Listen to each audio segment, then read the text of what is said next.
Thursday, the 3rd of December, 2020. Pastor Ron Jetter, Immanuel Lutheran Church, Grandview, Washington. Welcome to the season of Advent. Last night we opened up the season, actually last Sunday with the lighting of the first candle, but then the first Wednesday evening service, beginning our three-part series on Jesus as the priest, prophet, and king. Last night, Jesus, the great high priest. Next week, Pastor Gary Rohde brings us Jesus, the true prophet. And then on the 16th, the Reverend Seminarian Ann Adams brings us Jesus, the one true king, ruler of the universe, ruler of our hearts and our homes. Speaking of our homes, wow, it seems we've settled into a pattern with the weather, into a routine. Even as I have my daily routine, get up in the morning and get my message ready and then tape it here and then upload it and then send out the link. So the weather seems to say, okay, we're going to be in the low 40s and we're going to get down into the low 20s at night. And we're just going to do that. Not going to have any precipitation. Not going to warm up any much more than 3 or 4 degrees maybe. Not going to cool off into the teens. It's going to stay right there in the 20s for the next, who knows. Now, my weatherman friend Tim says 5 days. That's what we can tell with satellites and current technology. Beyond that, we're relying on computers that tell us what probably will happen, mostly based on history. And of course, history is itself based on a series of different events that are all averaged out when it comes to the weather. So we don't know, but it doesn't look like there's going to be any snow. I can't remember a drier November, actually. We had some precipitation, but it doesn't seem like we're getting the moisture that we would want early in this season. And December is dry, and that's not a good sign for us. But then again, last year it took February, massive storms late in the season for us to get all the water, and we got through. A good water year. Everybody had enough. The two systems, SVID and Rosa, both did just fine. In fact, they didn't shut the water off until October 20th. The water that we have, which is part of the SVID, the old Snipes pump, which came up to the top of the hill because of water rights that were claimed back in the 1920s. Yeah, our water rights are 100 years old on this hill. They have to give water to the property. It doesn't mean we have access, but we're one of the homes that do. We're fortunate that way. Now, homes.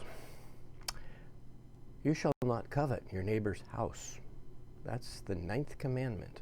Or if you are an evangelical, it is 10a, and 10b would then be, you shall not covet your neighbor's wife. Remember, I had said there's really 11 commandments. So the first 2, we combine the first 2.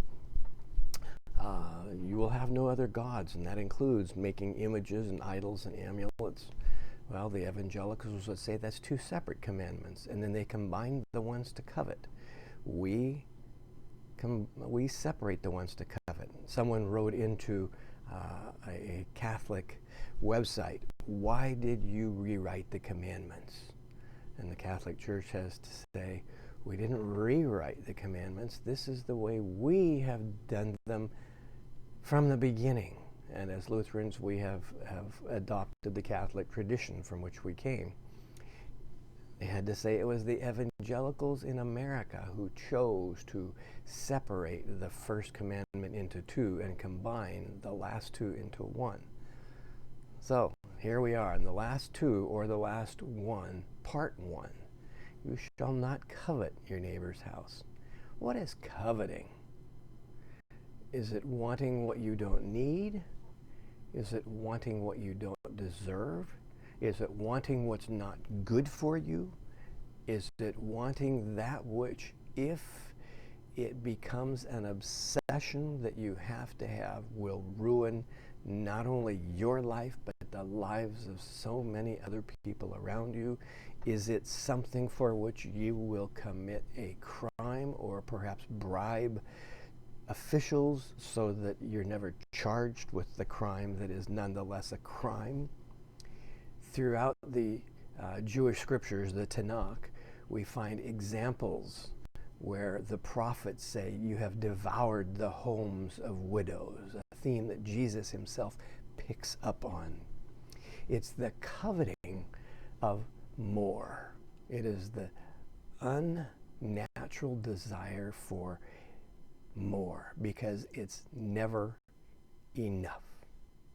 I have to have the latest new thing. That's the middle class version of coveting. Oh, how did I ever cook without that?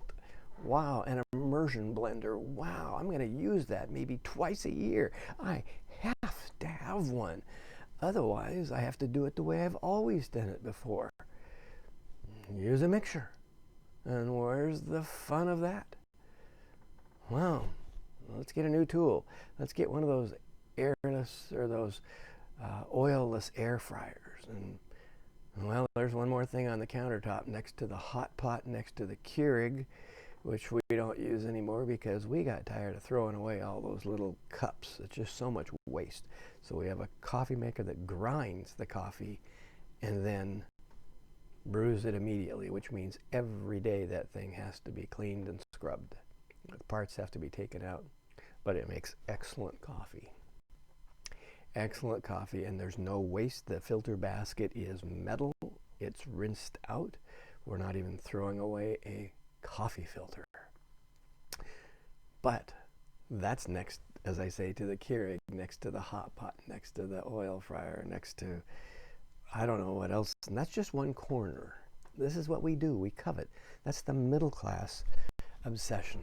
We have to have these things. We go out and buy them, and Christmas would not succeed. Black Friday is all about giving us deals on this stuff.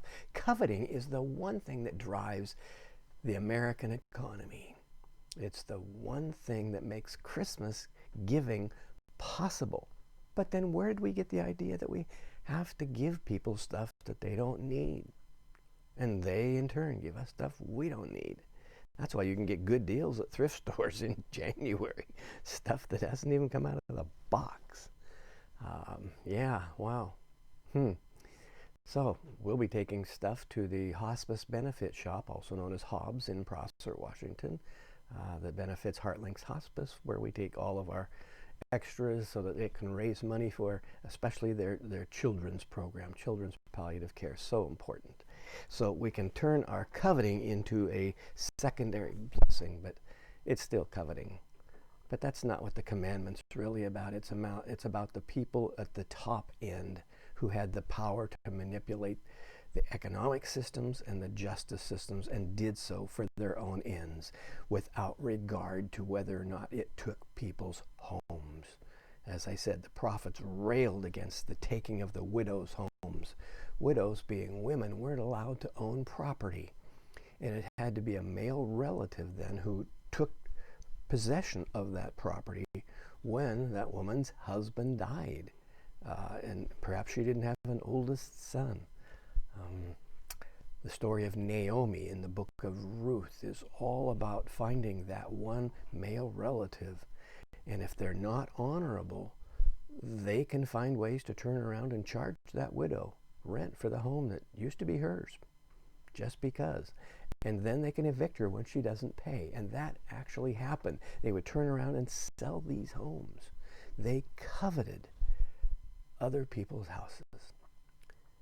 They wanted what other people had. They didn't want to keep up with the Joneses. They wanted to take what the Joneses had and throw the Joneses out to the curb. That's an obsession when you have to have something. It's not going to improve your life. It's not going to change it. It's not going to improve your relationships, which we'll get into tomorrow. It's just wanting so bad that you don't really care. It becomes a sociopathic desire, and it destroys lives. And in the end, it takes your soul. So the commandment, the promise of the commandment is that everybody will have a place. Everybody will have a home, and they will have a safe home during this time of COVID when people are renting and behind in their rent. We pray for them, and I personally hope that we can find solutions as a people, as a government, as individuals, as churches, that all come together and help people to have a home, because it seems like this disease is coveting my neighbor's house. See you tomorrow.